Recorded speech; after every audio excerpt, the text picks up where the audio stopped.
நப்தலி.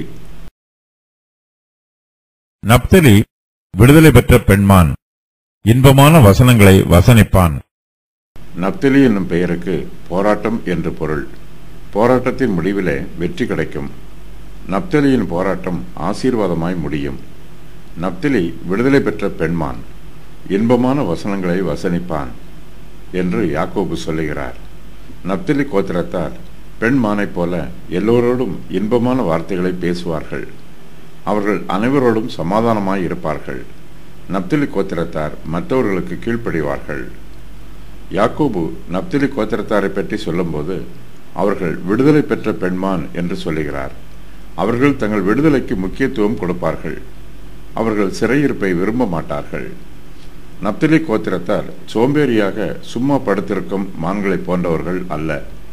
அவர்கள் வேகமாக ஓடுகிற மான்களை போன்றவர்கள். நப்தலி கோத்திரத்தார் எந்த வேலையையும் சுறுசுறுப்பாயும் வேகமாயும் செய்து முடிப்பார்கள்.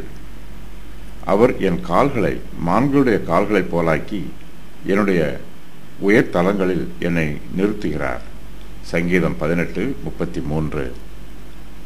யாக்கோபுக்கு 12 குமாரர்கள் இருக்கிறார்கள். இவர்கள் இஸ்ரவேலின் 12 கோத்திரத்தார் என்று அழைக்கப்படுகிறார்கள். ஒவ்வொரு கோத்திரத்தாரின் சுபாவமும் வித்தியாசமாய் இருக்கிறது. யூதா கோத்திரத்தார் பாலசிங்கத்தைப் போலவும், இசக்கார் கோத்திரத்தார் கழுதையைப் போலவும், தான் கோத்திரத்தார் சர்ப்பத்தைப் போலவும், நப்தலி கோத்திரத்தார் பெண்மானைப் போலவும் இருக்கிறார்கள். இஸ்ரவேல் கோத்திரத்தாரின் சுபாவங்கள் வித்தியாசமானதாகவும் வேறுபட்டதாகவும் இருக்கிறது. ஆனாலும் அவர்கள் எல்லாரும் ஒன்றாய் சேர்ந்து இஸ்ரவேலின் நன்மைக்காகவும் அதன் முன்னேற்றத்திற்காகவும் உழைக்கிறார்கள். தன்னுடைய குமாரர் ஒன்றாயும் ஒற்றுமையாயும் இருக்க வேண்டும் என்று யாக்கோபு விரும்புகிறார். ஆகையினால் அவர் ஆரம்பத்திலே தன்னுடைய குமாரரை அழைக்கும்போது நீங்கள் கூடி வாருங்கள் என்றும், யாக்கோபின் குமாரரே கூடி வந்து கேளுங்கள் என்றும் சொல்லுகிறார். யாக்கோபு கூடி வருவதற்கு முக்கியத்துவம் கொடுக்கிறார்.